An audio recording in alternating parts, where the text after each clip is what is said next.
Messenger Preview, informação até você. Nessa entrevista eu converso com o jornalista Edir Viegas, experiente, veterano, que conhece muito dos bastidores do poder. Se fosse você, ficava no vídeo.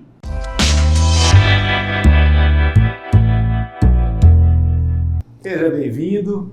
Como vai, Danilo? Tudo bem? Muito bom falar contigo. Tem o Sérgio Grosso, ele fala vida inteligente na Terra, essa é a vida inteligente no jornalismo. E a política, ela é, no fundo, não pelo lado pejorativo, mas pelo lado bom, um grande teatro, que envolve várias representações, arquétipos, e tudo que está ali é um reflexo da sociedade também. Sim. Entender essa dança toda e analisar os caminhos é quase que a função aí do meteorologista, né? Falam que a política é igual a nuvem. E você, teu cérebro, tua vida, é ficar lendo isso o tempo todo, até quando não quer. Eu acho que é difícil ter uma hora de descanso, que a informação não está sendo, de certa forma, metabolizada. Isso sempre teve. Sempre foi importante, em qualquer função. Mas para o mundo de hoje, de fake news, o mundo de hoje de polarização e de superficialidade na forma das pessoas entenderem as coisas, vale ouro. Com certeza. Em terra de seca, olho é rei. Você ajuda todo mundo a ter pelo menos um olho, né, se possível dois, né, em relação a tudo isso. Você sente essa função social hoje do seu trabalho no jornalismo? Principalmente pelo que você faz na CBN ali? Sim. Então eu digo para você, Danilo, que quando eu iniciei na carreira, né, lá em 1982, no rádio, aí já se vão alguns anos, né? E depois do rádio eu fui para o impresso e sempre eu fazia uma pergunta. Quando você começa num veículo impresso, geralmente você vai para a editoria ou de geral, que hoje é cidades, né, ou área policial. E eu comecei na geral, depois fui editor da área policial do Correio do Estado, né? E eu sempre falava, e tinha os colegas da área de política, né, e eu falava, gente, o que os nossos leitores mais confiam? Qual a informação o nosso leitor mais confia? Na editoria de política ou na editoria de polícia?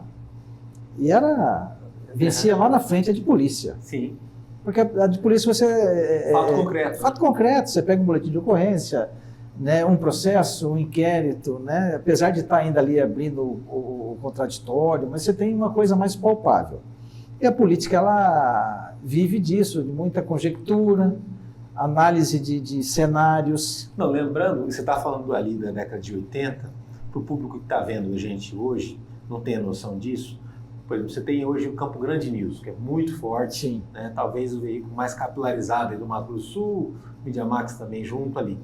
Naquela época, sem internet, naquela época, com poucos veículos, o Correio do Estado, ele era o Campo Grande News ao quadrado. Sim. Inclusive até pelo classificado deles. Exato. Então a informação ali, ela tinha um peso muito grande. Sim. Ali em qualquer área, né? Qualquer área ali definia eleição, definia política pública, né? Era o veículo de fato mais forte do Estado, na época que só tinha o impresso e o rádio e a televisão. E aquele peso de estar contando a história, né? Exatamente. E hoje em dia os veículos de comunicação meio que perderam um pouco isso. Né? Você viveu esse momento, né, mágico. Eu vivi dois momentos quando eu comecei. Eu peguei o final da imprensa tipográfica, quando você ainda fazia o jornal com a linotipo, que era chumbo derretido, que foi lá no jornal A Crítica, e depois entrei que virou todo offset, né, que é o formato atual.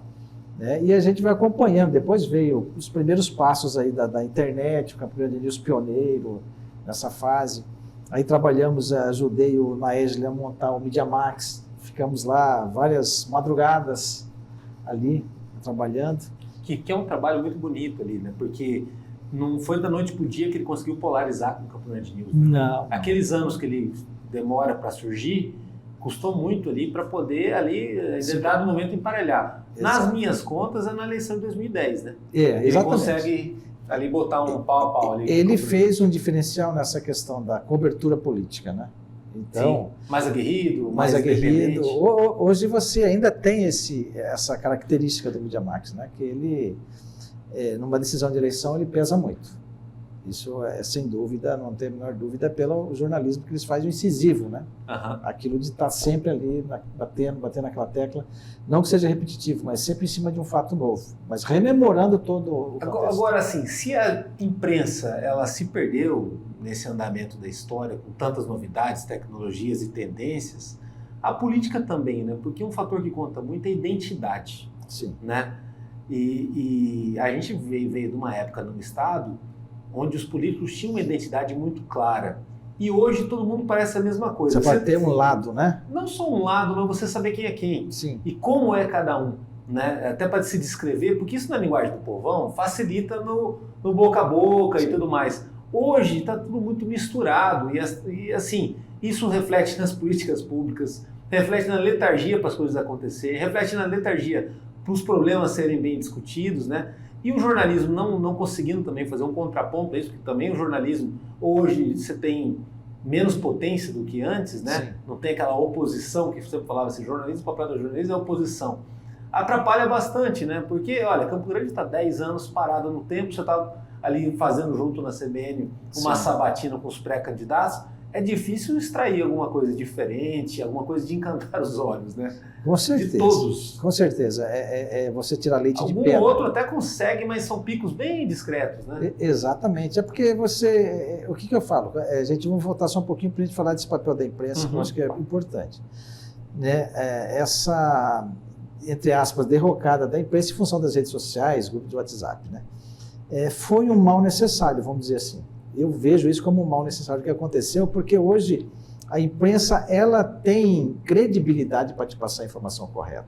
Sim, tem esse valor, né? Não dá para você se guiar em cima de vídeos e posts no YouTube, no Facebook e no Instagram.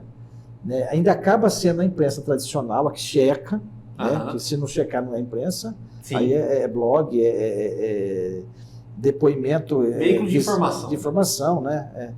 Então, isso acaba dando uma credibilidade para essa imprensa que milita, a imprensa de fato. Né? Você tem os viés, logo, a imprensa de direita, de esquerda, né? Ou aquela que tenta ser mais isenta possível. Né? Mas a tradicional, ela tenta se manter nesse meio.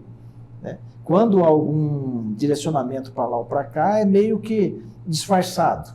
A gente vê isso muito nos veículos tradicionais, né?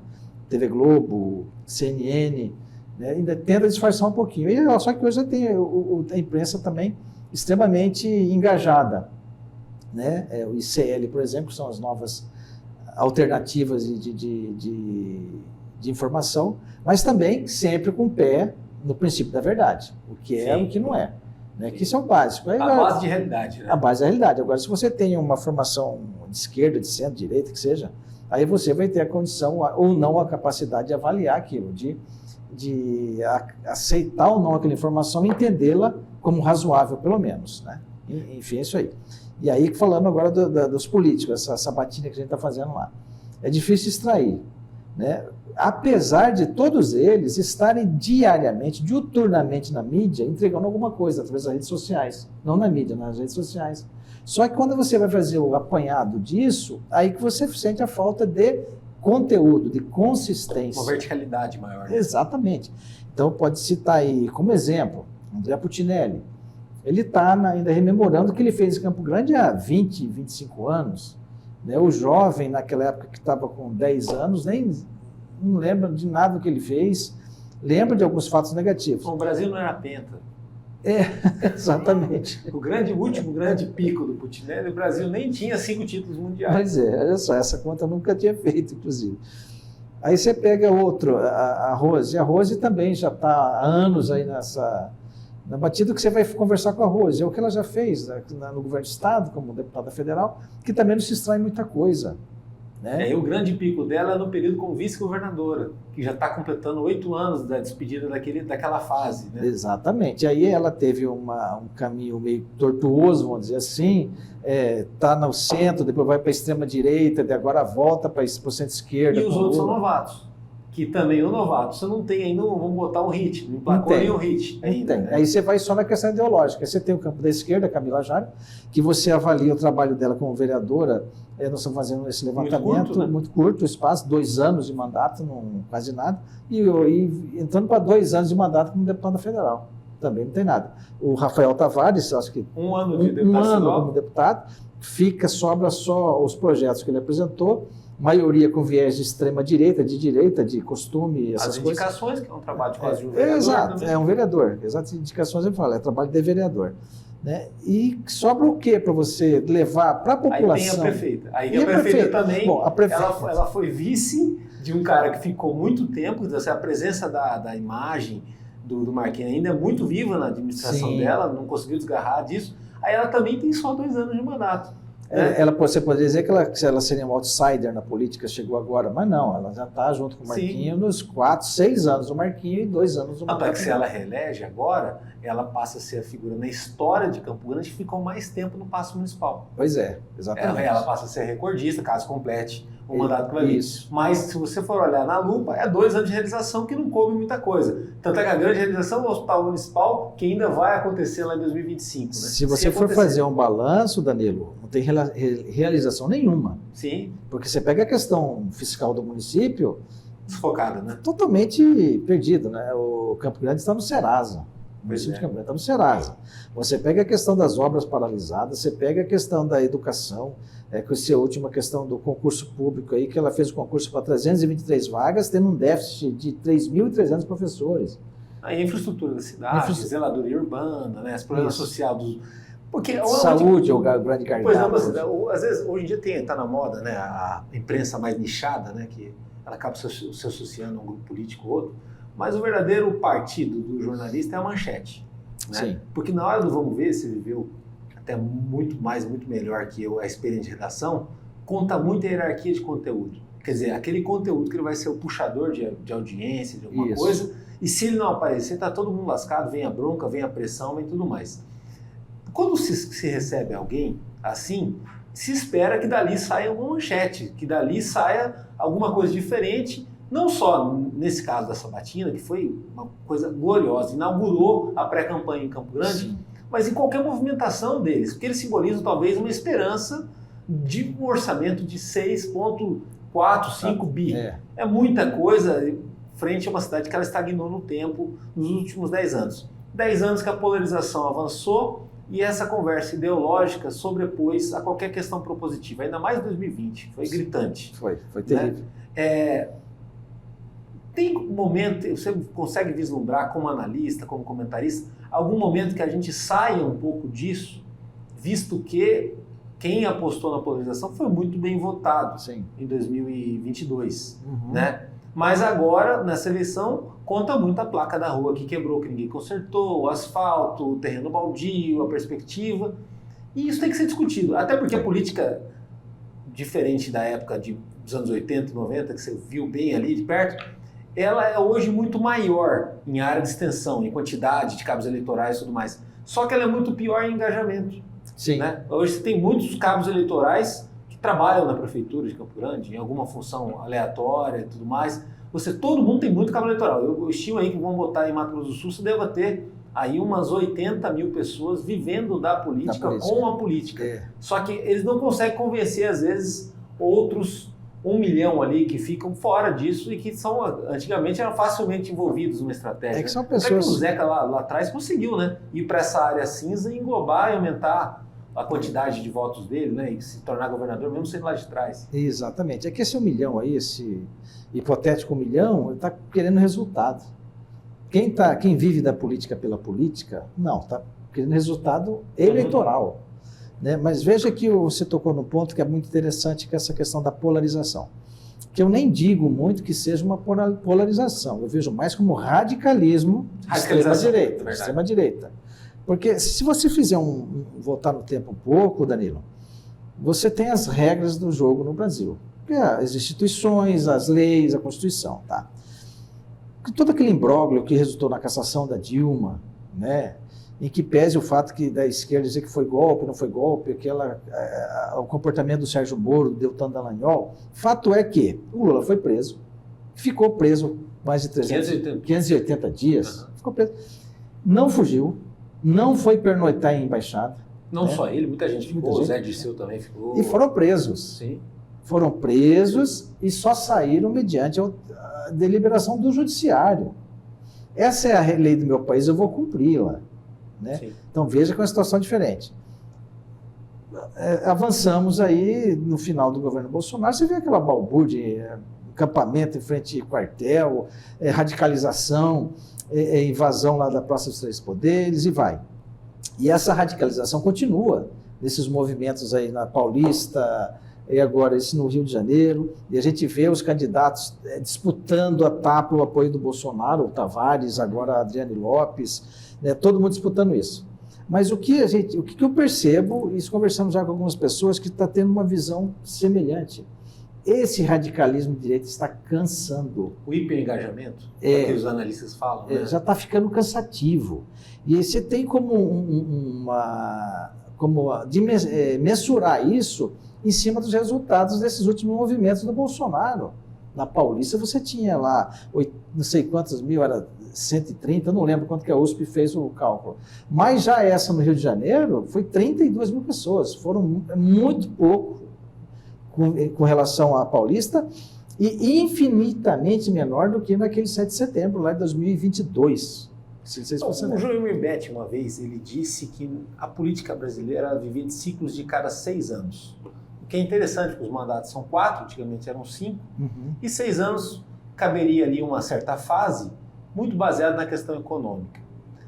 Lá em 94, um tempinho atrás, a pauta econômica, ela elegeu um presidente da República e ajudou ele a se reeleger, inclusive a aprovar a reeleição no Brasil, e essa onda dura até 2000. E depois ela se esgota de uma maneira assim, parece que o copo secou, a ponto que a fórmula não bastava para em 2002 o PSDB ter um candidato competitivo, e aí vem o Lula, né, que era um perdedor, ele vivia perdendo a eleição, já tinha perdido 3, ele se torna um vencedor, e dali para frente, independente da questão ideológica, ele cruza 2 mandatos e sai do segundo mandato com altíssima popularidade. E elege a sucessora. Elege uma sucessora, que é algo muito difícil de acontecer, tanto é que aqui no Mato Grosso do Sul, quando o Reinaldo elegeu o Rido, também foi um fato grandioso da história do Estado. O Lula sai com o Obama dizendo que ele era o homem mais popular do mundo, né? E o Brasil vivia ali uma onda ali de muita otimismo, esperança, otimismo e tal, e uma economia, naquela altura, já saindo do posto de 8ª economia do mundo para a 6ª economia do mundo, 7ª economia do mundo. Pois bem, depois daquela onda de otimismo e tudo mais, vem aí uma década perdida, né, muito por conta de brigas internas, e a eleição de 2014 sendo um marco disso, muito por conta do Aécio também não aceitar aquela derrota. Você acha que é ali que, de certa forma, tudo trincou, a ponte trincou e a democracia brasileira ruiu? Porque depois disso vem a Lava Jato, tem a questão das passeatas e tudo mais, mas a antipolítica hoje, ela meio que divide espaço com a política. A polarização não é só entre Lula e Bolsonaro, entre PT e PL, é também sobre a política e a antipolítica. O problema da antipolítica é que quando ela ganha e vai para o mandato, é difícil ela realizar alguma coisa, porque qualquer coisa que ela for fazer vai ter que dar um cavalo de pau. Né? De fato, você tem toda a razão. Ali a antipolítica começou a se desenhar ali. E até do lado da esquerda também tem antipolítica hoje, né? Porque se tornou uma forma de engatar rápido o eleitor. Né? E foi o momento que o movimento de centro-esquerda morreu. Está no centro e começou a morrer, sucumbir. E aí vem o Sérgio Moro com a antipolítica, né? Muito forte isso. Os veículos de comunicação tradicionais também apostando nisso muito forte, né? E chegamos onde chegamos. Aí vê que o Moro virou ministro, o Bolsonaro virou presidente, né? Moro virou candidato à presidência da República, depois no primeiro momento. Aí vai brigado com ele, mas depois vira conselheiro político. E se você analisasse, é interessante que você prega a antipolítica e colocam como líder o que mais representa a antipolítica, que é o Bolsonaro. É um sujeito com 27 anos de mandato. Muitas transições? Muitas transições, sempre no baixo clero, transitando ali nos esqueminha, no subterrâneo da Câmara dos Deputados, com rachadinha, com nomeação de parente. É só essa coisa paroquial, aquela coisa pequena. Né? Você vê que a antipolítica foi tão forte que criou um líder que é a representação máxima. Mas você acha que tem essa questão da antipolítica crescer a partir dele, ou ele tinha uma carreira solo, a antipolítica ela cresce no Brasil e depois os dois se juntam? Não, ele pegou um vácuo, né? É isso que eu acho, assim, porque não parte dele. A manutenção desse cenário, sim. Ele não tem essa inteligência, não. Ele não tinha capilaridade para isso nem também. Né? Nada, nem isso. Porque o que acontece? A gente tinha menos gente no Brasil envolvida com a política, né? Hoje, no caso do regionalismo, a antipolítica parte muito naquilo que a gente falou, entre quem trabalha com política E quem não trabalha com política está de saco cheio dos impostos, está com a vida sufocada. E não é só isso. A antipolítica ela começa a a crescer muito quando você tem aqueles casos de corrupção no governo. Sim, é verdade. Petrobras, Andrade Gutierrez. Então, todo dia era prisão de gente, todo dia tinha prisão, tinha mandado de prisão. E o jornalismo ele informou muito sobre esse cenário, mas não informou muito sobre o pós-cenário. Não. Né? Ele só ficou... Teve uma cobertura muito fraca no pós. Né? Ali, a imprensa tradicional, a TV Globo, campeã nisso. São Paulo, consórcio todo. Conseguiu jogar na vala comum toda a política, o conceito de política. E hoje, esses veículos estão aí lutando. Não, e na cabeça do eleitor médio, que ele vai estar, ele é a maioria, né? Qualquer palavra associada à política envolve corrupção. Emenda é corrupção. A articulação política para provar uma coisa e botar em pauta. É corrupção. Sim. Perdeu porque o outro ganhou porque é corrupto. E a vida não é assim. Eu não perdi a eleição, foi roubada pelo Lula. Isso. Não, o bastidor do poder, ele envolve muito além disso, né? E aí se a gente parar para pensar que tudo tem corrupção, num país onde cada coisa que a gente vai comprar é muito imposto, fica um peso muito caro na cabeça da pessoa. Tem que trabalhar, tem que seguir a vida, ela vai falar, eu estou sendo roubado o tempo todo. Né? Porque a nossa sensação é essa, né? Infelizmente. Por causa dos impostos. Né? De custo. Você pega aí, por exemplo, eu sempre uso isso aí como uma referência, preço de serviço público. Tá, vem aí uma empresa como a Energisa e pede 5% de reajuste. Né? E é dado esse reajuste. Aí você vê o salário não subiu da mesma proporção. Você teve 2% de reajuste de salário e 4,7% de conta de energia. Aí mesma coisa no transporte público. Então a pessoa sempre ela tem aquela sensação que é 24 horas por dia que ela está sendo lesada.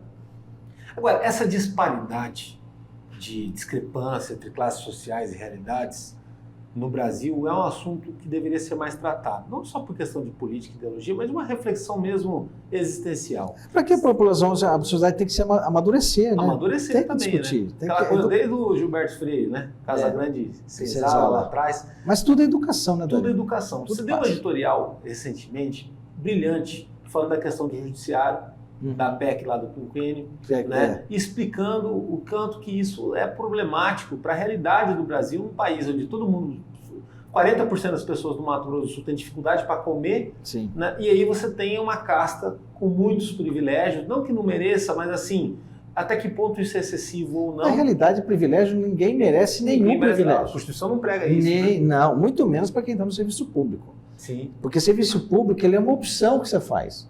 Se você não tiver no serviço público, ou você é empreendedor, tem o seu negócio, ou você está com a carteira assinada aí, né? Sim, e grande parte aí na informalidade. Que é quem paga essa festa. Exato, que paga a festa. Então, qualquer privilégio, ele é odioso. Odioso. Né? E por que as pessoas só reclamam? Essa é a grande questão que eu sempre me faço essa pergunta. Eu faço um editorial, falo sobre esse caso do quinquênio aí, que é uma aberração. Todo mundo concorda que é uma aberração. Mas o que se faz de prático para evitar essa aberração? Isso que eu queria perguntar. O que a esquerda e a direita, que são os protagonistas de hoje, teriam para isso? Porque tanto um quanto outro temem muito o judiciário. E os dois lados sabem que isso é um abuso, tanto da direita quanto da esquerda. Nós estamos falando em dinheiro público, que vai consumir aí 44 bilhões por ano, se for aprovada essa excrescência aí. Desse tal do quinquênio. Bom, para quem não sabe, só para situar quem está nos ouvindo, é uma proposta de emenda constitucional que cria, para quem está no judiciário, no Ministério Público, para as carreiras jurídicas aí do poder público, um aumento de 5% no salário a cada 5 anos. E que pode chegar ao limite de 35%. Só por estar no serviço. Só por estar. Não avalia se tem produtividade, desde que trabalhou. Não precisa fazer uma capacitação a mais. Nada. E se você, por acaso, veio da carreira jurídica, fez um concurso e virou juiz, os seus 10, 15 anos que você trabalhou na área como advogado, conta também. Então você entra já com os seus 15 anos, já são mais 15% do seu salário, que é 5% a cada ano. Sim. Isso vai gerar essa conta para a gente pagar, para o consumidor, de 44 milhões. Então a gente fica indignado, todo mundo fica indignado, mas o que é de prático a gente faz para conter isso? Eu estou vendo aí o Lula e o governo do Lula se rebolando para tentar barrar a votação disso no Congresso.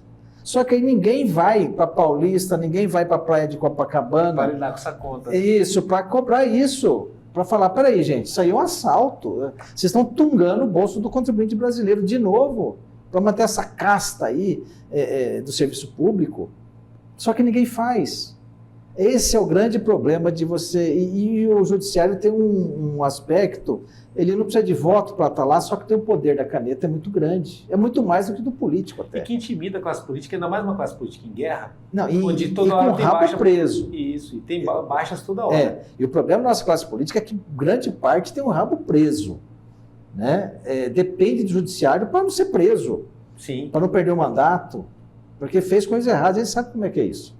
Ou tem uma pilha de processos. Né? Uma pilha de processos. Você vê o Arthur Lira, por exemplo, ameaçando o governo. Rapaz, é uma coisa inconcebível um sujeito do nível do Arthur Lira, né, com o passado tenebroso que ele tem, tá aí, é o segundo homem não, terceiro, né, o presidente e o vice é o terceiro homem da República. E praticamente como que fala, num papel até meio suicida, né? Porque ele fica no fio da navalha o tempo todo e sempre acaba vencendo pelo fisiologismo. Pois porque o nosso Congresso é fisiológico, e né? o sistema favorece também. Favorece, exatamente. Esse presidencialismo de coalizão. Agora, voltando àquela história dos 6 anos, levando para trás, quando o Lula sai do mensalão, conta mais ou menos essa época dos 6 anos, a hegemonia do PT, que é capaz até de eleger a Dilma. Isso, né? 2 vezes. Né? Depois, a Dilma começa no desenvolvimentismo dela a ter problemas que depois se desencadeiam para uma reeleição muito dramática, que podia nem ter acontecido, mas ela consegue, e aí depois... ali ela jogou a economia no ralo, né? Isso. Subvenções mal pensadas e tal, tudo mais. O bolsonarismo, se a gente puxar numa regressiva aqui, é 2017 que ele dá uma protagonizada. Eu lembro até hoje da Folha de São Paulo, faz uma exclusiva com o Bolsonaro, né? E dá uma importância para ele, dizendo qual que seria o estilo presidencial dele, ele se compara ao Silvio Berlusconi, né? E naquela ocasião o Bolsonaro já ganhava do Lula no Centro-Oeste. Sim. Né? E na região Sul ele aparecia tecnicamente empatado. A partir dali, alguém percebeu que ele poderia ser o representante da direita, não era o preferido, não era alguém que era pensado para essa ocasião, mas aí lá vai ele em 2018, numa eleição onde o centro realmente não conseguiu vender suas propostas, tentou fazer isso pela televisão, enquanto ele usou muito bem a internet, né? E você também, nesse meio tempo, as forças regionais, o Dória sepultou o PSDB em São Paulo, que era o maior colégio eleitoral do PSDB. E o Rio de Janeiro estava uma guerra ferrada. Exato, então você tem esses fenômenos aí que se somam, né? A tempestade perfeita. Exatamente. E o Bolsonaro ganha, ainda mais com a facada. Não sei se sem a facada com certeza influenciou. Ele teria ganho e tal.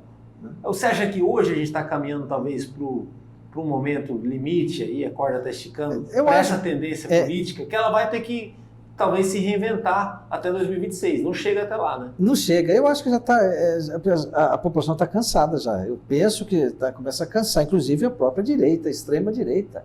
Vai ter que achar um novo discurso. Volto a falar para você, esse movimento em Copacabana é um divisor de águas. Mas vai ter mais um agora para o Sul, né? Isso, mas você pode escrever que também não vai ter tanto sucesso. Porque você não tem mais o que você tinha antes. E quando você começa a buscar um ídolo como Elon Musk, é porque a coisa está ruim. Você fala do fato novo? Sim, qual que é o fato novo? Elon Musk que tentou entrar no embate com o Alexandre de Moraes. Tentou, porque não... Porque você vai precisar de um outro fato novo daqui a 2 meses. Eu estou vendo lá em Copacabana, gente com faixa, obrigado Elon Musk por libertar o Brasil. Rapaz, isso é um absurdo. É uma coisa assim de quem não tem a menor ideia. Acho que não leu um livro de receita na vida, não é possível. Agora, essas vamos botar assim, como que chama no deserto lá? Essas miragens populares. Miragem. Elas sempre existiram, né? Como existiu lá atrás o medo do comunismo. Que eles tentam usar isso. Aquela história? Sim. É também uma releitura, né? Eu lembro no Collor versus na época Lula, mas isso também, né? O medo do comunismo ele se acentuou antes do golpe de 64. Sim. Ali, pátria, família, São os mesmos conceitos. Era localizado, mas existia uma ideia muito bem validada. Isso, e houve aquela marcha da família pela paz. O comunismo ele pode ser implementado no Brasil? Mas de maneira alguma. Não nos moldes que... Nem aonde, aliás, aonde que existe o comunismo hoje? Se fosse pegar, se cada um de um jeito, né? Não tem comunismo. Mas não é comunismo. São todos capitalistas. Sim. O comunismo, a China é um modelo híbrido, vamos dizer assim, mas não é comunista. Sim, sim. Né? Ela é o capital, particular, é o capital. Sim, mas qual outro país, se você me falar? É Coreia do Norte? É uma ditadura. Ditadura. Né? Sim. A Venezuela é outra ditadura, mas também não dá para dizer que é comunista. No máximo tenta dar um viés socialista, agora, mesmo assim não consegue. O Brasil, caso ele melhore a sua questão social, ele passa a ser um baita mercado interno. A China fez esse caminho lá atrás. Você é um cara que sempre conciliou muito o universo político com a economia para ajudar as pessoas a entenderem isso. O problema é que para isso requer investimento, né, e disciplina do poder público, que ele teria que investir também, que geralmente quando você tem esses momentos de virada, você tem realmente o aporte inicial do poder público. Sim. O poder público da gente está sem capacidade de investimento. Nas prefeituras, nos estados tem um pouquinho mais, né, e no nível federal também bem raso. Né? Lembrando que os estados que estão um pouquinho melhores, como o caso de Mato Grosso do Sul, logo vem uma tal de uma reforma tributária que vai ter os fundos regionais e vai deixar com o Pires na mão o Mato Grosso do Sul. Volta a ser uma situação meio complicada. Né? Mas eu penso assim, Danilo, primeiro aspecto, a educação. E esses movimentos de redes sociais emburreceu demais a população. Quem você achava que tinha um mínimo de discernimento, você conclui hoje que não tinha, nunca teve. Né? Fica com esse discurso liberal, esse liberalismo, né? E o Estado está aí para incentivar isso. Quando eu vejo, por exemplo, tem que manter a taxa de juros lá em cima, né? Porque senão vem a inflação. Eu não posso dar o ganho real no salário mínimo porque também é problema. Né? Eu não posso ter pleno emprego, também é problema. Gente, tudo é problema para o capital, para o mercado, tudo é problema. O Estado existe para investir em política pública. Ele não está aí para dar lucro, não é uma empresa. Mas está tendo um déficit aí de sei quantos bi. Ok, existe o déficit. Mas no que está sendo gasto esse dinheiro para gerar esse déficit? Grande parte, maior parte, é para pagar banco. Juros da dívida. Sim. Aí vamos fazer mais dívida. Você vê que mês passado agora fechou a arrecadação tributária do Brasil, foi recorde. Derrubou toda aí a conversa fiada do mercado, disse que não ia ter, não, isso vai ser um problema. Para o cidadão não fica difícil de entender, porque um lado deu 50 bilhões de lucro. Sim. Segundo as estatísticas de arrecadação, do lado de cá, né? Não é lucro. Do lado de cá, 200 e pouco no negativo. Sim. Né? Pro lado de cá vai acreditar que aqui está esbanjando. Pro lado de cá vai acreditar que aqui não fez o que deveria ser feito. E qual que é a realidade no meio do caminho? A realidade que o cidadão tem que entender é o seguinte, nós temos aí... Que isso também acontece em prefeitura e em qualquer município, lugar. Né? Em qualquer Até lugar. Você pega na sua casa, sua família, você está lá com... É muito raro você pegar uma família que está com as contas redondinhas. Sim. No Brasil? Olha. Sim, é porque você, para ter alguma coisa no Brasil, você tem que arriscar. Sim. É uma conta nova. É uma economia difícil. Isso, em qualquer lugar. Empresa, né? Esse é o capitalismo. Sim. Né? Agora, o governo vem investindo em política social. Esses institutos federais que vão ser construídos aqui no estado, no Brasil inteiro. Você vê que saiu hoje o IBGE, o índice de pobreza reduziu. Saiu agora, a questão de uma hora atrás dos novos índices aí da fome. Nós estávamos com 33 milhões de pessoas, de 33, mais de 20 saíram da condição de insegurança alimentar. Isso só em 2023. Agora, a que preço? Isso gerou do governo, lógico, você gastar mais do que você arrecada. Né? Mas isso é conversa para mercado. Quem está perdendo é investidor. É a mesma coisa que eu falo da Petrobras. Tem um dividendo lá, não sei quantos bilhões. Não, tem que pagar tudo agora. Não tem que pagar tudo agora. O governo acabou de liberar agora 50%. Também questão de uma hora atrás, foi anunciado. Agora, quem está chateado com o fato de não pagar o dividendo? É o investidor. 90% desses grandes investidores que são acionistas da Petrobras são de fora. Quando liberar esse dinheiro, vai tudo para fora do Brasil. E para o investidor, quanto pior aqui, maior risco, melhor investimento. E olha só a situação. A maior parte deles são bancos. Então, eles vão pegar. A maior parte dos dividendos. O governo, a parte dele, ele é obrigado a usar essa parte dele para pagar os juros da dívida. Então vai para o banco também. Então vai tudo para o banco. E aí fica aí a população que não tem um real investido na Petrobras, falando, nossa, O Lula, viu, segurando dinheiro da Petrobras. Ou por isso que aumentou a gasolina, ou diminuiu, né? Que é uma questão do micro sendo confundido pelo macro. Exato. Né? É o cara da classe média, só que é rico. E não é. Sim. Cada um da sua realidade. Daí no Brasil criou-se essa expectativa aí de que todo mundo tem direito de opinar, mas sem saber do que está falando. Pois é, aí a gente entra naquele fator. Será que seria o caminho de uma regulação, uma regulamentação? Farmácia, eu não posso chegar numa esquina, escolher um ponto e abrir uma farmácia. Eu não sou farmacêutico, né? No jornal a gente tem aí mais de 2.000 veículos, quase 2.000 veículos aqui Sim. em Mato Grosso do Sul. Chega a época de eleição, abre-se um monte. É isso. Né? E aí você tem Câmara Municipal aqui que você tem a mesa diretora, você tem o vereador que ficou fora da mesa diretora, que ele vai ser contemplado em diárias, e você tem o outro que tem alguns veículos ali que estão resolvidos. E aí isso não é veículo de jornalismo, é veículo de informação, né? Que aí acaba replicando. Né? É triste, é escasso, mas é um mercado que surgiu, deu sua oportunidade e que de certa forma concorre com o jornalismo, onde o circuito é muito mais lento. Né? Para você entrar lá e fazer um comentário, às vezes é horas de estudo. É assim, Danilo. Estrutura na CBN, que estrutura, poxa, né, de manter no ar conteúdo. Isso tem custo. Tem custo. A produção de conteúdo tem custo. E agora, a mesma coisa você aqui com o seu podcast. Tá? Você vai começar a ter sucesso a partir da credibilidade do que você vai, de informação que você está levando.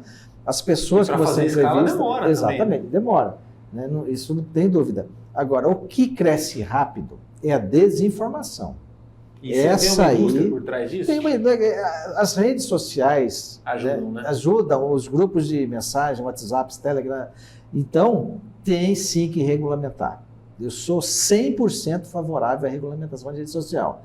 Não, a rede social não é terra de ninguém. Nós temos leis no Brasil. Eu não posso chegar lá e falar o que eu quero. Mas e do jornalismo? Também mesma coisa, né? Mesmíssima coisa. Mas como é que 2001? Não, mas o que o Lula não quer. O Lula nunca propôs regulamentar o jornalismo. Sim. Ele sugeriu, como tem a OAB, um Conselho Federal, que pune os maus profissionais. Pois é, não, mas aí tá. Aí a intenção é boa. O medo é como isso vai ser feito, né? Que se isso não for feito de uma melhor forma, a gente volta com uma censura. Mas me fala, não, censura, o Conselho de Jornalismo não vai ter poder de falar o que você vai escrever, o que você vai publicar. Você tem na veterinária, você tem conselho, que os caras fiscalizam. Sim, mas você vai fiscalizar a questão ética do profissional. Entendi. A questão ética. O Conselho jamais vai ter legitimidade, porque isso é inconstitucional de falar se isso de ser o dono da verdade. Sim. Agora, eu valorizaria a profissão, talvez. Sim. Né? Não conseguiu ter um conselho até hoje, isso custou muito, né? Nós temos sindicatos do jornalista aí que também você pegou a OAB, uma entidade forte, tem o seu conselho, a medicina, todos têm um conselho. Tem que ter na questão ética do profissional e até para dizer quem é jornalista e quem não é. Porque qualquer um que vai para a rede social, não precisa do diploma, né? E nem por tempo de serviço, nem por registro concedido pela Delegacia de Trabalho, mas se rotula como jornalista. Isso é demais. Aqui em Campo Grande tem aí... Não, vamos botar. Na época da vacina, deu para fazer um levantamento, que acho que era 5.000, né? Com o diploma, né? Tal, aí iam fazer esse cara, não era tão difícil vacinar. Mas desse outro público que trabalha com informação e se diz jornalista, já está quase chegando essa quantidade. Sim. Né? Por isso são assessores ou subassessores. Não, eu estou vendo direto gente virar comentarista político, né? Jornalista, entre aspas, mas isso é normal. Agora, porque isso não vai a lugar nenhum se você não tiver financiamento público ou privado. Verdade. Então não adianta, vai lá morto, se fica ali um tempinho e acaba. Né? E se não buscar fazer jornalismo de verdade, não vai crescer, não vai ter diferencial. Né? Porque ele não vai ter condições de concorrer com a estrutura que já existe no mercado. Então, que é o contexto, né? A vitória é sempre do contexto. Porque a população está atrás de informação, apesar de estar na rede social, zapeando ali, mas quando é notícia de veículo, ela dá um valor melhor do que dá numa notícia que está na rede social sem fonte. Você percebe isso, quando eu ia perguntar esse outro lado, na rua, né? Porque claro, você tem o seu momento ali específico, né? Que alguém vai lá na CBN, pede para você o comentário, então aquilo entra, é um conteúdo especial e tudo mais. Mas o problema é que você também é uma pessoa, você também vai na lotérica, às vezes, vai menos na lotérica, dá para pagar em Pix hoje em dia, vai lá no shopping, quando as pessoas conversam com você, elas estão esperando o comentário político exato, ali, pois puro naquele momento. Né? Eu sempre pergunto, e aí, o que você está achando? É igual o humorista contar uma piada, né? Conta uma nova aí. E sempre, essa abordagem é essa mesmo. Como é que você está vendo aí? O que você acha, né? Como vai ser, né? Eu falo, é muito é uma situação empírica, um empirismo, assim, falar como é que vai ser, eu não sei. Né? Então eu sempre falo, o quadro nosso aqui, local, nacional, aquele local, eu sempre estou teimando as pessoas dizendo que eu estou errado. Falei, gente, e agora começam algumas outras vozes falar no mesmo tom. Eleição de Campo Grande vai ser decidida em Campo Grande com pessoas que moram em Campo Grande. Não vai ser um ex-presidente que vai falar que vou ungir, você vai ser prefeito. Não isso não vai dar certo. Nisso você já caça uma briga enorme. Sim, mas eu estou vendo aí o Rafael Tavares brigando pelo apoio do Bolsonaro, a prefeita viajando atrás do apoio do Bolsonaro. Eu não sei até que ponto isso não é um tiro no pé lá na frente. Mas, por exemplo, em termos de comunicação, olha que coisa interessante. Falam tanto em censura ou não censura, liberdade de expressão, a direita tem colocado essa questão toda. O problema total é essa questão do algoritmo. Porque na rede social, no computador, o computador ele lê rapidamente as minhas predileções, ele só vai dar o que eu gosto, o que eu quero. Na rede social, no Google e tudo mais, né? Tal. Na vida real não é bem assim. Quando você vai conversar com alguém, muitas vezes a pessoa vai te falar uma coisa que você não sabe ou que você não quer e que você pode checar lá depois e ver, né, essa questão toda. Ou seja, a realidade ela é sempre ampla e plural, né? Inclusive aqui o programa eu tento fazer isso, né? Trazer todo mundo, ter opiniões diferentes para poder trabalhar isso. No geral, quando você toca uma situação que ela é verdade ou que ela tem um panorama diferente do que a pessoa está vendo, ela não gosta, porque coloca ela diferente do algoritmo. Não tem algoritmo na vida real. Não tem, isso que você está falando, por exemplo, é um parecer. A eleição em Campo Grande ela é absolutamente doméstica e será decidida pelo centro. Por quê? Porque são credenciais do momento, da conjuntura. De repente, pode ser que você esteja errado, mas a conjuntura vai ter que mudar. Exato. O que está apresentando agora é isso, você está lendo o cenário. Né? E você vê aí na eleição para governador, o Contar teve apoio em nível nacional do Bolsonaro e teve o resultado do PIF. Por quê? Porque o candidato era ruim demais. Pois é. Nem Bolsonaro, 10 Bolsonaro conseguiria eleger aquele sujeito. Mas aí, por exemplo, você tem... O povo também adora usar uma eleição para puxar outra. Quando ele vai para primeiro lugar no primeiro turno, ele não estava em sétimo. Não. Ele estava lá talvez em terceiro. Não penso que ele estava lá atrás, sim, que nós acompanhávamos diariamente por meio do tracking. Então ele seria como o Tavares hoje? Exatamente, ele não aparecia. O Contar não existia. Até esse debate da Globo... Ele concorria com um ex-prefeito que tinha problema na justiça. O Marquinhos já tinha, ali naquele momento do debate, como é que estava a situação? Pesquisa que a gente tinha. André Putinelli. Estagnado. Mas lá em cima. Marquinhos e Riedel. Eram os três. Os três. Arroz já tinha descido. Isso. Contar não existia. PT não conseguia subir também. Não tinha nada. Estava travado. Tá? Quando o Bolsonaro faz aquilo e anuncia apoio pro Contar, o que aconteceu?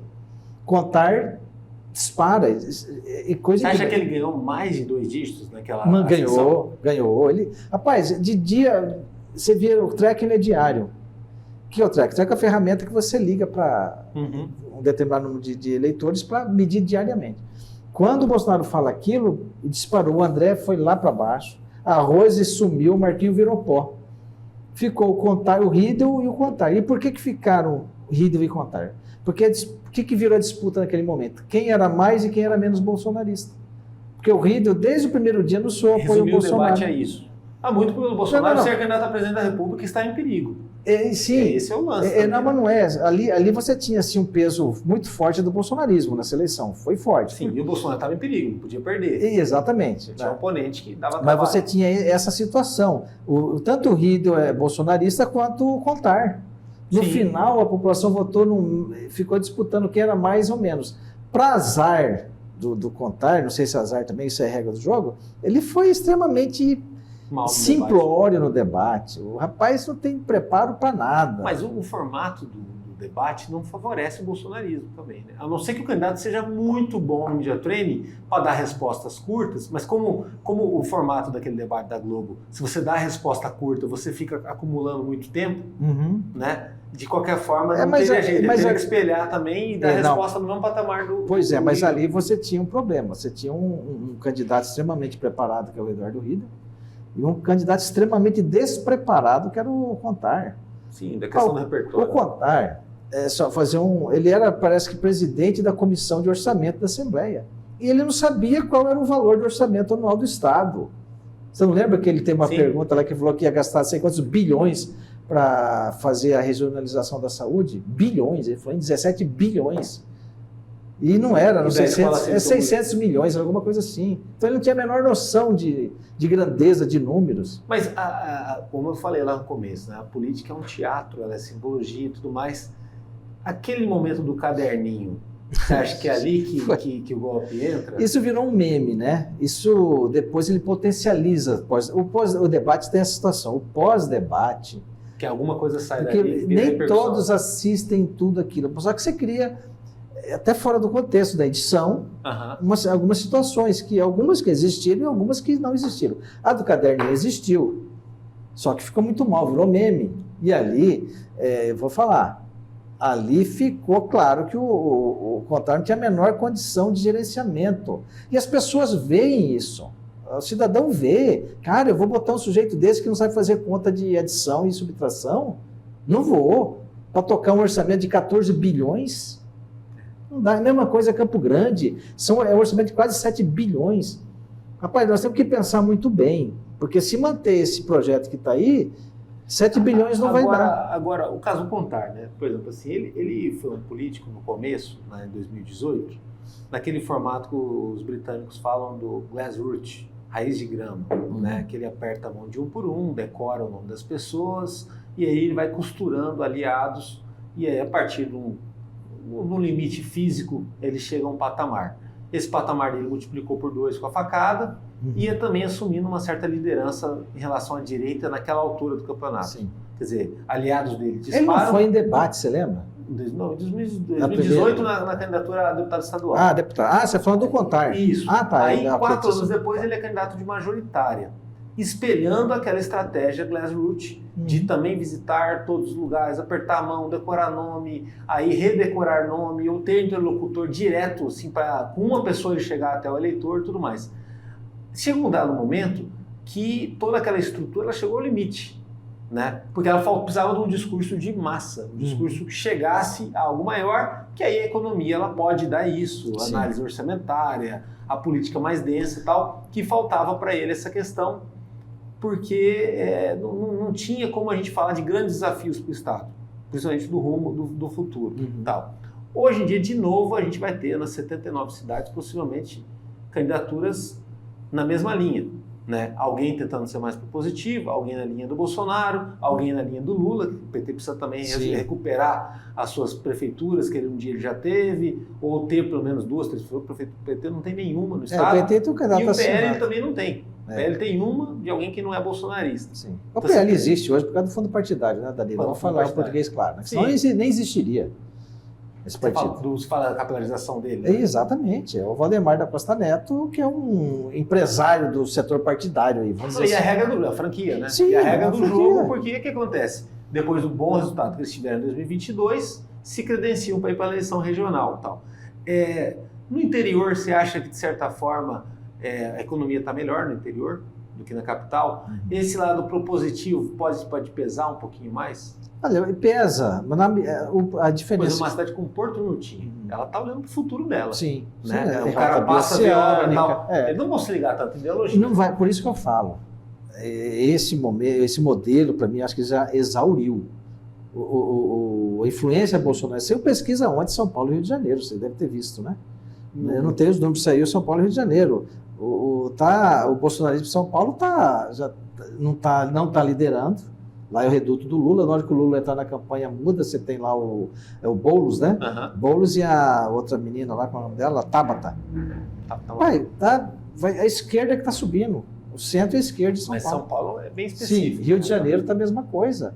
Também está lá com a dificuldade danada lá o Ramagem, que é o candidato do partido. E assim vai. As pessoas estão olhando seus problemas paroquiais. Quem mora em Campo Grande está vendo a Avenida Norte-Sul ali perto do Shopping Plaza desabar.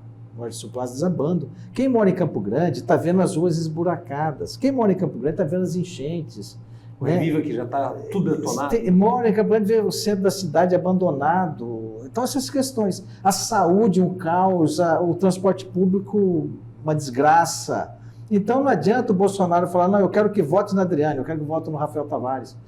Uma parcela do bolsonarismo até vota, uma parcela, aquele mais radical. Pô, o Bolsonaro não mora em Campo Grande, ele não sabe os problemas de Campo Grande. Mas ele tem 300 mil votos. Tudo bem, mas... Qual seria a conversão dele para algum possível candidato? Eu não acredito. 10%, 20%, Pois 40%? Eu não arrisco nem falar em percentual, porque são situações muito localizadas. A pessoa que mora lá em Porto Murtinho, como você falou, sabe dos problemas de Porto Murtinho. Os candidatos têm que falar a linguagem que aquela população ali entenda.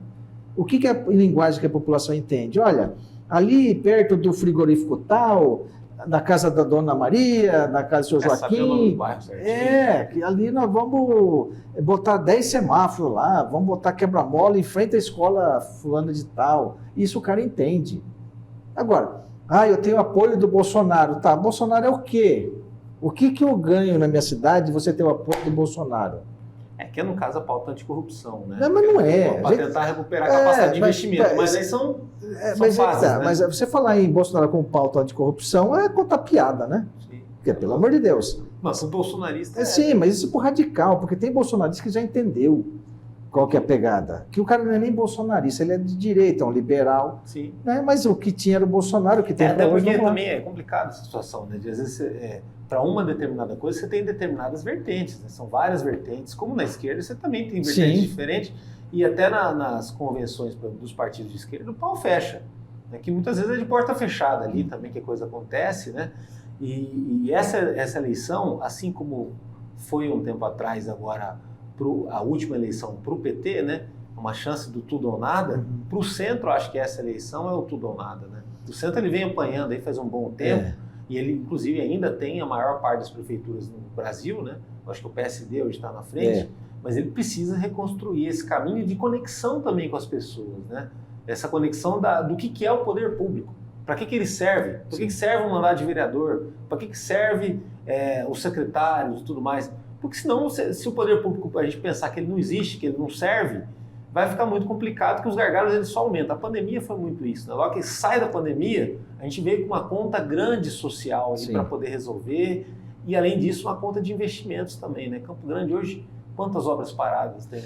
Mas aí, o Danilo, aí já é a incapacidade do gestor. Eu não vejo aí, tudo virou culpa da Covid. Entendi. A Covid virou desculpa para qualquer situação. A prefeita esteve ontem na CBN, né? Tudo é culpa da Covid. Gente, a Covid foi em 2021, né? 2021. 2021, a Covid já acabou. Aí eu indaguei a prefeita, a senhora foi em São Paulo, na Paulista, a senhora foi no movimento do Bolsonaro em Copacabana, mas o dia que veio o presidente da República aqui em Campo Grande, que a senhora podia pegar um projetinho, botar embaixo do braço e falar, presidente, nós estamos com um projeto aqui para construir 1000 casas. A senhora vai se encontrar com a Tereza Cristina. Aliás, ela disse que foi em São Paulo para falar com a Tereza Cristina. Falar o quê? A Tereza não é nem mais no poder, não é nem mais ministra, é uma senadora como outro qualquer. Tem telefone para isso. Exatamente. Agora, e vai num evento de uma pessoa que está inelegível, não tem caneta para trazer nada de investimento. Então, para mim, foi um tiro errado, foi um passo extremamente errado. Que é aquela coisa de saber separar a eleição, mandato é mandato. O Eduardo Rio esteve com o Lula e reconheceu tudo que o Lula vem fazer pelo Estado. Eu não estou aqui defendendo o Lula, eu estou defendendo a questão que quem está no poder, quem está na... Tem que ter perfil, né? Tem que ter um perfil. Eu represento os interesses da minha população, do meu município, do meu estado. Eu não represento o meu interesse político da esquerda, da direita, do centro, que seja lá o que for. Agora, no mundo de hoje, esse mundo globalizadíssimo, né? O efeito borboleta, ele é muito comum, né? Você tem aí o trumpismo para esse ano, né? E isso pode refletir ainda mais no Brasil, Ou não. Ou não. Né? Vai depender muito do resultado lá, né? Uma questão muito certa lá. Né? Não, as pesquisas indicam. Mas o Trump simboliza o personalismo na política. O Trump representa o que existe de pior na política. Pois é, e é antipolítica. Antipolítica. É o Trump, essa extrema-direita, é o Netanyahu, né? É esse time que está aí. Para a sorte da democracia, né, o Biden deu uma reagida, está um ponto só atrás do Trump. Mas você acha que ele é o candidato ideal para enfrentar o Trump? Cara, se ele só está um ponto atrás e não tem outro, vai ter que ser ele. É como o Lula aqui. Entendi. Porque é uma questão muito de energia, né? Também. Sim, essas eleições agora, ultimamente, estão criando uma maratona. Nós temos o Lula aí, desde que eu me entendo por gente, ele é candidato. Perdeu muito, sempre né? perdendo. Hoje nós estamos em 2024 e o Lula é presidente ainda. Com perspectiva de ser mais um mandato, porque a não ser que o PT faça uma excelente gestão, surge aí um Haddad, dependendo de como é que foi a economia, que é um cara extremamente capacitado na minha avaliação, né, de fazer frente a esse movimento extremista que está aí. Porque não adianta, para tentar pelo menos o centro conseguir recuperar espaço, porque o PSDB está aí em frangalhos. Até a gente pensa que o PSDB e MDB, se não se juntar, se reinventar... Que é o que as federações estão indicando. Exatamente, né? Porque eu vou... Ter menos partidos eu vou para uma eleição como? Com que fundo eleitoral eu vou para uma eleição, por exemplo? Agora, puxa, você chegou a ver o que foi o MDB em Mato Grosso do Sul, para a história do Mato Grosso do Sul, sim, o tamanho e a importância que o partido teve, não só em Campo Grande, nas cidades, no estado. Como vê hoje o MDB pequenininho... Né? O leão sem dente, né? Leão sem dente. É uma coisa até, assim, inacreditável. Você né? vê que Se as coisas... falasse há 15 anos atrás que isso estaria acontecendo hoje... Pois é, aí você vê isso aqui no Estado, especificamente, isso é decorrente da própria teimosia do André Putinelli. Da arrogância do André Putinelli. Hoje ele está mais light. Mas quando o Reinaldo Azambuja... tarde demais. Né? Tarde demais. Quando o Reinaldo Azambuja fala para ele, o André... eu quero ser candidato a prefeito de Campo Grande. O André falou, não, é o Giroto. Mas peraí, os dois, governo e município? Não, é o Giroto. Aí o Reinaldo rompeu, saiu e saiu candidato. Não se elegeu por pouquíssimo, não foi para o segundo turno, por pouquíssima margem, que se fosse ele ganharia do Bernal, porque o time todinho do Giroto viria junto com o Reinaldo. Sim. Campo Grande não estaria esse caos que se encontra, porque a teimosia do André ali matou Campo Grande, botou o radialista lá e seu vice, que é o Larte, que acho que está preso até hoje. Não, está solto. Está solto. Brasileiro, mas está solto. Então, está solto. Então, ali o André é o grande responsável. Isso tem que ser dito. Mas hoje em dia o PSDB também não poderia ter a mesma situação. Mas é a mesma situação. Mas tá, quem que seria o candidato para o PSDB em Campo Grande se coligar hoje? Para falar, não, meu candidato... Aí oferece o André, quer dizer... Não vai. Aí eu vou andar, eu vou retroceder. O mesmo André que... Faltou o MDB ter um quadro para isso. Exato. Né? É a Rose já foi do PSDB. Né? Subiu no palanque do CONTAR, depois está no centro da direita e esquerda. Quem que sobra, então, para o PSDB falar, não, então o PSDB vai indicar o vice ou o candidato a prefeito vai dizer, não tem. Não tem, verdade. Lembrando que o PSDB também já recolheu o flap em 2020, né? Exatamente. O PSDB cumpriu com o Marquinho. Lembra disso? Marquinho, a eleição e a reeleição, o PSDB cumpriu. Né? Então, acordo... E deu uma estrutura enorme para Campo Grande viabilizar várias coisas. Né? Exatamente. Só Campo Grande sozinho não conseguia fazer, o governo do estado complementou esse dinheiro. Né? Agora você tem um projeto político daqui a 2 anos, que é a reeleição do Eduardo Riedel. E todo mundo quer ser senador, né? São 2 vagas. Quando tem 2 vagas... 9 em cada 10 Mato-Grossense quer ser senador. Tem chance para todo mundo? Eu também queria, viu? Eu vou falar com você que 8 anos ali... 8 anos no paraíso, viu? Tá tão assim aberto? Porque você tem lá os 2 senadores que vão para a reeleição, o Nelson e a Soraya, vão enfrentar desafios enormes, né? Para mim, nenhum dos 2 tem chance. Para mim, nem Nelsinho, nem Soraya. Política é feita de convicção. Você acha que eles acreditam que eles têm chance ou até eles mesmo lá no fundo sabem que é bem difícil? Eles sabem que é difícil, mas não posso falar que não sou pré-candidato à reeleição, né? Sim. Ninguém diz isso. Né? Porque o poder não aceita vácuo. Mas o downgrade também é algo nobre, né? Às vezes saber recolher... Mas no momento certo, né? No momento certo. Agora ainda não é o momento certo. Isso é uma conversa para depois das eleições municipais. Mas hoje, falar, Viegas, quem tem chance hoje? Para mim, nenhum dos 2.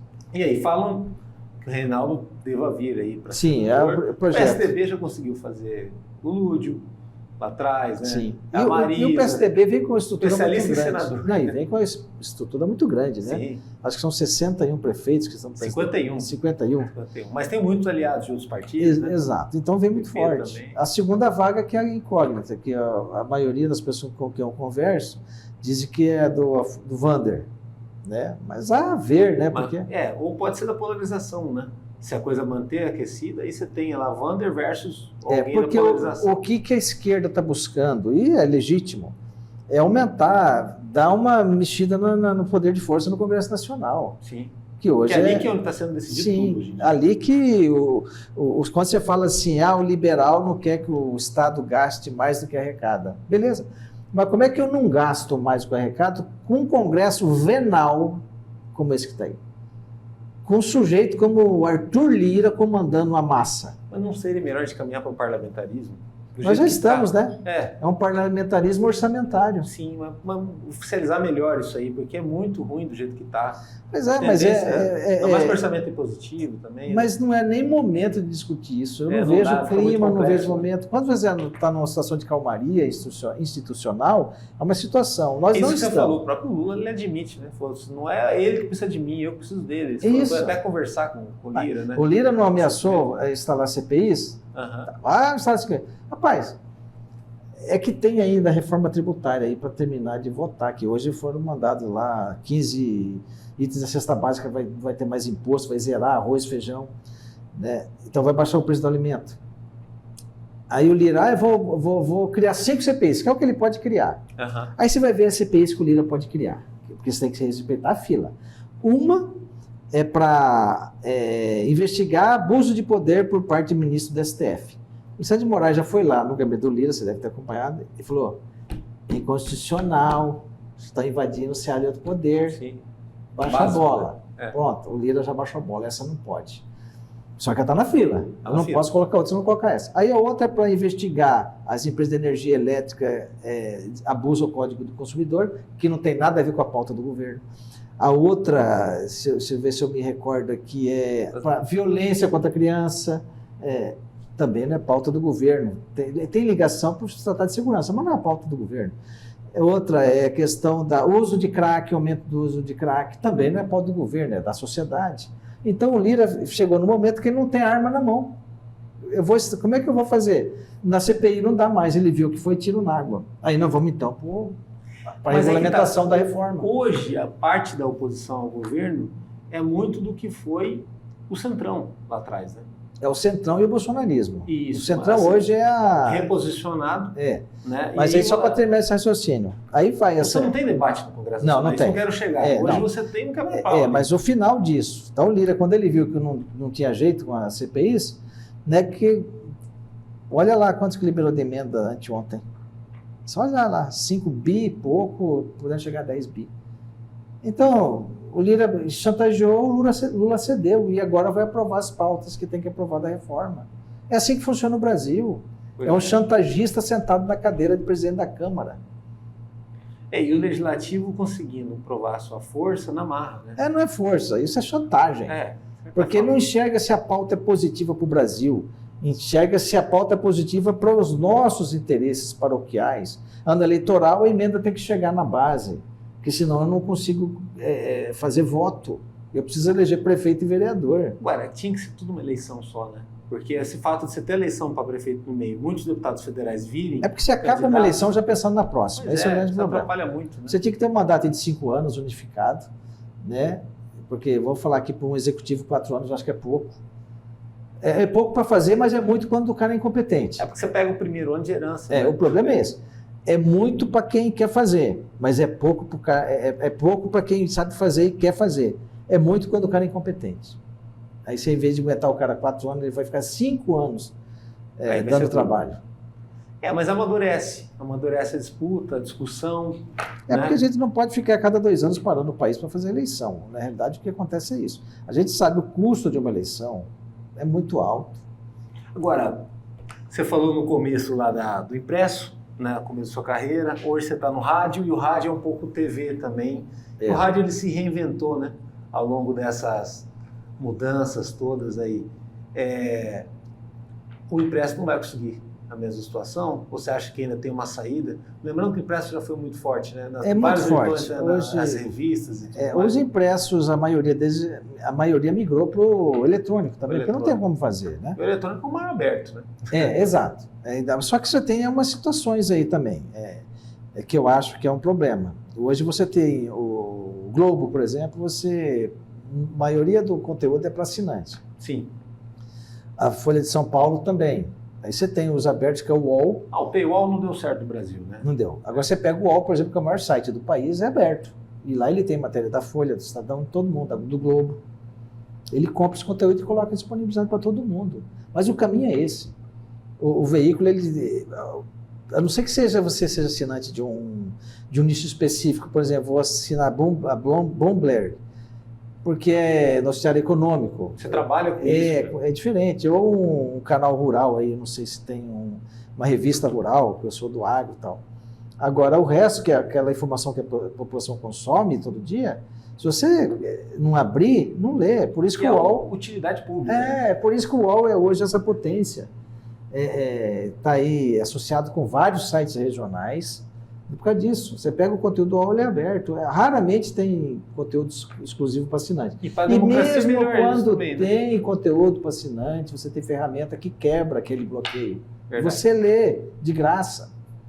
Sim, sim. E outra coisa, mesmo que o cara consiga com a ferramenta quebrar, ele lê menos, né? Ele lê menos. Porque é ruim para a sociedade. Porque ele tenta ler uma notícia que é importante, já desiste. Sim. É só para assinante. Então a informação não chega para ele. Porque o que gera ler aqui de conteúdo é você ler mais de um conteúdo. Exatamente, todas as vertentes. Por exemplo, você lê o Globo, que tem uma linha política, a Folha, que tem outra, Estadão, Veja, Isto Esse é tradicional, né? Poder 360. E 360, o ICL, que está aí com uma boa audiência também, o Fórum, a revista Fórum, né? É de esquerda, mas você tem que fazer o contraponto, viu? Da direita, da esquerda. Tem um papel ali, eles vão para a internet. Desde que não esteja propagando em verdade, é válido. Se você tem um viés para a gente que é jornalista, não dá para escolher. Você tem que ver tudo, ouvir de tudo, porque muitas vezes é de algum lugar que vai sair uma informação, a base da informação que você vai pesquisar. Né? E você consegue também ter a visão do outro lado. Sim. Se eu tenho uma tendência de centro ou de direita, eu quero ver o que está falando no outro campo político. À esquerda, olha, a avaliação deles dessa situação é desse prisma. Muitas vezes a avaliação correta pode ser deles, ou eles estarem extremamente equivocados também. Sim. É natural isso, ninguém é o dono da verdade. Mas é um tabuleiro, né? Exato. É um tabuleiro, não tem um time Se só, você quer produzir conteúdo, passar informação, você tem que ter bagagem e estar meio que desprendido para avaliar o seu espectro, né? E até para poder ter repertório na hora, como o seu caso, de trazer algo para a população e colocar a população diante daquele assunto. Porque, no fundo, é um ponto de partida, né? Sim. Mas contigo é um bom ponto de partida ali, porque você consegue botar a pessoa em reflexão. Isso foi também durante muitos anos também lidando com isso. Né? Não, você pega... Mas é capacidade de escrever também, não é só performance. Não só. Na realidade, rádio, eu sempre escrevi. Comecei no rádio, mas cedo eu já fui para o impresso. Televisão nunca me atraiu.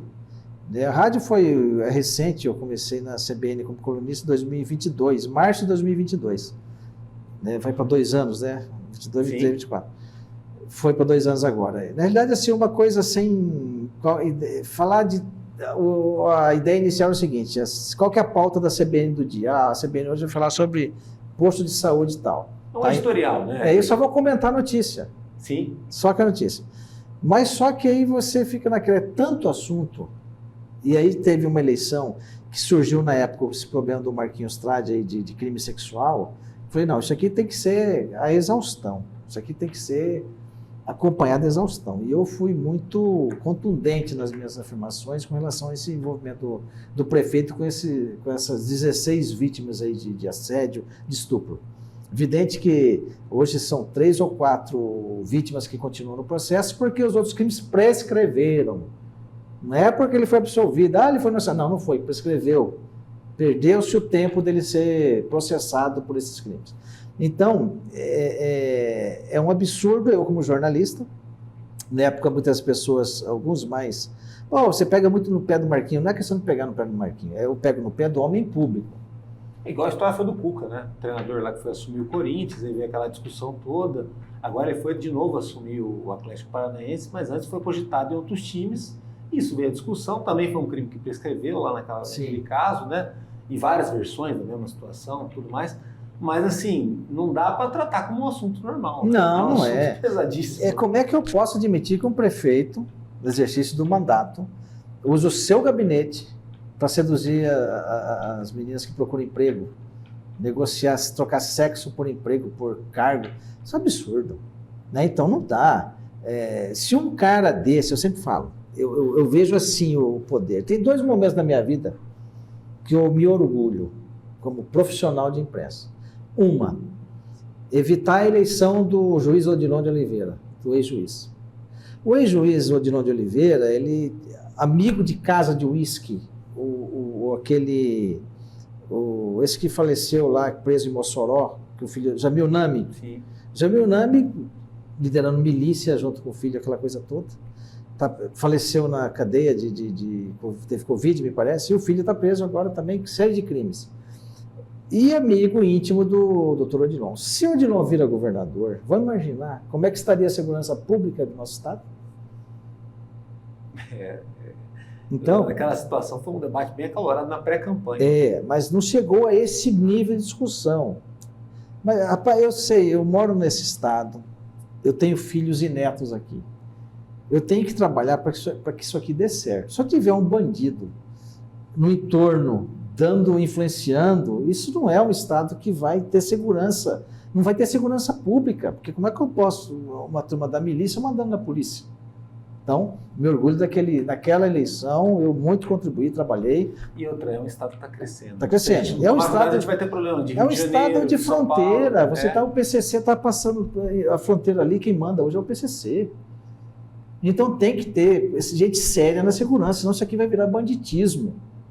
Então tem que pensar, o jornalista tem esse compromisso de denunciar.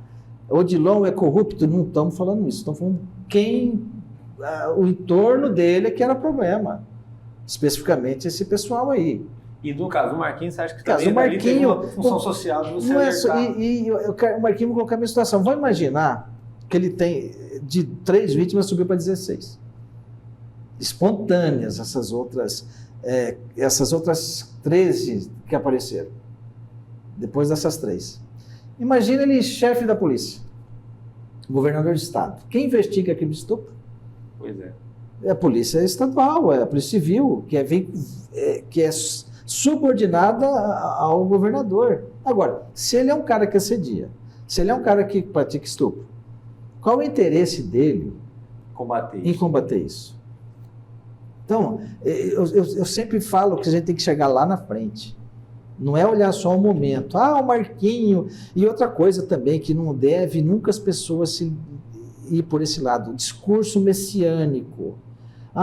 Deus me preparou. Rapaz, Deus não está preocupado com isso aqui, não. Cada um tem o seu livre-arbítrio, ele não vai se meter. Porque se ele fosse se meter, o Marquinho não teria nem assediado ninguém. Então amigo do juiz Odilon teria entrado numa milícia. Então não tem nada a ver Estado com religião. Esse é o grande equívoco. E a pessoa se mostrou messiânica e populista, você pode ficar com o pé atrás. Tudo é fácil, tudo a gente vai resolver. Isso sempre vai e volta na história. Vai. Olha, obrigado. Excelente. Foi um prazer aqui ter você. Prazer todo meu aqui, Daniel. Programa. Já era para ter trazido antes.